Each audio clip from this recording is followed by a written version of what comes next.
Europe 1, 7h14. C'est l'édito éco de Nicolas Barré, directeur de la rédaction des Échos. Bonjour Nicolas. Bonjour Thomas. Avec une bonne nouvelle ce matin, puisque la conjoncture économique va s'améliorer cette année et l'an prochain. C'est le FMI qui l'annonce. Et c'est donc une bonne nouvelle pour le prochain locataire de l'Élysée. Oui, à moins que ce locataire s'appelle Marine Le Pen ou Jean-Luc Mélenchon, dont les programmes sont synonymes de catastrophe économique.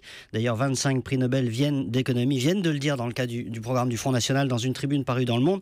Mais enfin, si ces hypothèses sont écartées, alors oui, la conjoncture devrait en effet s'améliorer cette année et l'année prochaine. Et ça, c'est une conjoncture qui est très différente de celle de 2012. Oui, pour le c'est coup. intéressant de le noter parce qu'à la même époque de 2012, juste avant la présidentielle qui devait porter François Hollande au pouvoir, le FMI a annoncé une conjoncture morose. Et ces prévisions se sont vérifiées. Cette fois, le nouveau président bénéficiera d'un bien meilleur contexte avec une croissance mondiale à 3,5% qui s'accélérera en 2017. Alors la zone euro, bien sûr, sera en dessous, autour de 1,7% l'an prochain. Mais enfin, avec une vraie reprise dans certains pays comme l'Espagne, 2,6% de croissance.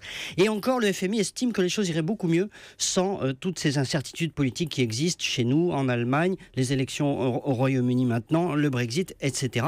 Sans parler du protectionnisme qui freine l'activité. Bon, donc, il y aura plus de croissance en France, même si on reste en dessous de la moyenne ? Sensiblement en dessous, ce qui veut dire que par rapport à des économies comparables, et c'est ça aussi le message que nous adresse le FMI, nous pourrions faire mieux avec simplement quelques réformes de fond. Nous avons accumulé par exemple du retard dans notre niveau d'éducation, et sur le long terme, c'est très pénalisant pour la productivité et pour l'emploi. On décroche, malheureusement ça, on n'en a pas beaucoup parlé pendant cette campagne.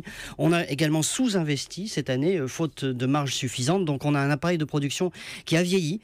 Ces problèmes sont bien connus, ils sont bien identifiés, mais chacun sait bien qu'il est plus facile de les résoudre quand il y a un minimum de croissance, ce qui sera le cas que lorsque l'activité est à plat. Le nouveau président devra être donc au rendez-vous et il n'aura pas d'excuses. Et ben voilà, c'est dit, c'est signé Nicolas Barré. À demain Nicolas. À demain.